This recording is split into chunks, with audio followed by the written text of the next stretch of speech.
Bismillahirrahmanirrahim. Assalamu alaikum. Before watching my video, please do subscribe my channel. Thank you. अच्छा, आज हम बात करने लगे हैं सिग्निफिकेंस ऑफ ट्रांसपायरेशन की. ठीक है, सिग्निफिकेंस का क्या मतलब होता है? किसी चीज़ की इम्पोर्टेंस, कि उसकी क्या वैल्यू है, उसके क्या पॉजिटिव और नेगेटिव फैक्टर्स आ रहे हैं. तो ट्रांसपायरेशन की सिग्निफिकेंस बताने से पहले हम एक दफ़ा ये डिस्कस कर लेंगे what is transpiration. Transpiration is a process by which excess water is eliminated from plants body. ठीक है, हमने पढ़ा था कि एवेपोरेशन के थ्रू पानी जो है ना वो प्लांट की लीव की सर्फेसिस से जो है ना वो एटमॉस्फेयर में चला जाता है. जब भी आप किसी चीज़ की सिग्निफिकेंस बताएंगे तो सबसे पहले आपको उसका इंट्रोडक्शन बताना है, उसके बारे में बताना है कि बेसिकली वो है क्या. ठीक है, अच्छा जी, significance of transpiration in plants में ट्रांससिग्निफिकेंस क्या है, इसकी क्या इंपॉर्टेंट है. सबसे पहला फैक्टर जो बहुत इंपॉर्टेंट है ट्रांसपायरेशन की वजह से जो होता है प्लांट में, वो है conduction of water and mineral salts. ठीक है, होता क्या है कि transpiration creates a pulling force called transpirational pull which is principally responsible for the conduction of water and salts from roots to aerial parts of plant body.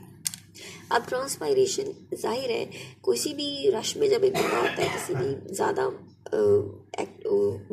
Rush में फंसा होता है तो इंसान कहता है कि हम वहाँ से निकले और किसी ऐसी जगह में पहुँचे जहाँ यानी कि रश कम हो, यहाँ थोड़ा लो वॉल्यूम हो.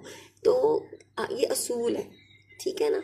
तो बात बेसिकली क्या है कि जब जाहिर है प्लांट के अंदर वाटर वेपर्स बहुत ज़्यादा है, वो निकलते ऊपर की तरफ जब उनको पता चलता है कि उनको पता होता है कि ऊपर लीव्स में जगह खुली है, कहीं से उनको ओपनिंग का रास्ता मिल रहा है, बाहर निकलने का रास्ता मिल रहा है, तो ना पानी जो है ना इससे ऊपर चढ़ता है विद मिनरल्स. ठीक है, तो एक ना ट्रांसपरेशनल पुल क्रिएट हो जाता है. ट्रांसपायरेशन की वजह से ना एक ट्रांसपायरेशन पुल क्रिएट हो जाता है, एक फोर्स क्रिएट हो जाती है जो कि वाटर और मिनरल्स सॉल्ट्स को जो है ना वो रूट से खींच के जो है ना वो ऊपर एरियल पार्ट्स तक ले आती है. तो ये बेसिकली ट्रांसपायरेशन का एक इम्पॉर्टेंस है उसकी प्लांट्स के अंदर कि कंडक्शन ऑफ वाटर और सॉल्ट्स रूट से लेके एरियल पार्ट्स तक होती है due to creation of transpirational pull. अच्छा, दूसरी बात क्या है? Cooling effect. Cooling effect, when water transpires from surface of plant it leaves a cooling effect.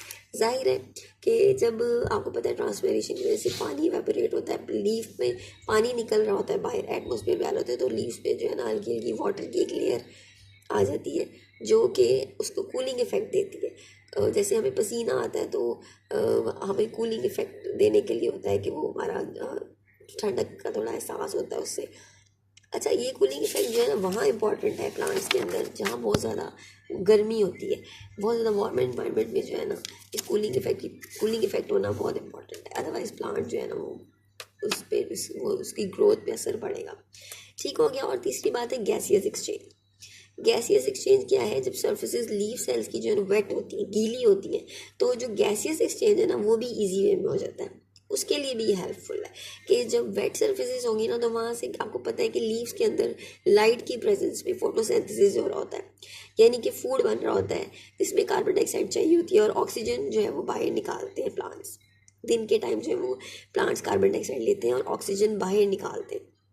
तो ये जो गैसियस एक्सचेंज है ये भी इजी हो जाता है जब वेट सर्फेसिस हो जाती है लीफ की. ठीक है, so these are the three main points that are very important due to transpiration and conduction of water and minerals from roots to aerial parts, cooling effect and gaseous exchange. ठीक है, अब एक जो bad effect है जो कि importance, जब आप सिग्निफिकेंस पढ़ते हैं तो आपने दोनों चीज़ें देखनी है.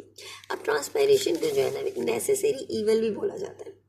नेसेसरी ईवल कहा जाता है. क्यों कहा जाता है? कि एक ऐसा गुनाह जो है तो गुनाह है तो बुरी बात, लेकिन वो करनी भी ज़रूरी है क्योंकि जो है ना पोटेंशियली हार्मफुल होती है ट्रांसपायरेशन वेब, लेकिन इसको आप अवॉइड नहीं कर सकते. You can not ignore it, you have to go through this process in case of plants.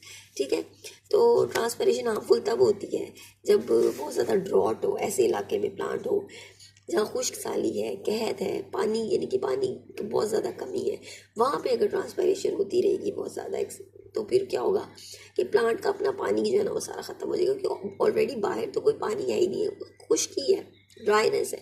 तो प्लांट का अपना पानी जो है ना सारा वो बहुत ज़्यादा अंदर कम हो जाएगा ट्रांसपायरेशन होने की वजह से। तो फिर क्या होगा कि प्लांट जो है ना वो डेजिकेशन और विल्टिंग और ऑफन डेथ का शिकार हो जाएगा। ठीक है, डेजिकेशन का क्या मतलब होता है, एक्सेस जो है ना एक्सेसिव वाटर का ट्रांसफर जो है ना लीव्स से जो है एटमॉस्फेयर में। ठीक है, जो एक्सेसिव अमाउंट यानी कि बहुत ज़्यादा पानी निकल जाए हमारे पत्तों प्लांट के पत्तों में से एटमॉस्फेयर में, तो उसको डेजिकेशन कहते हैं।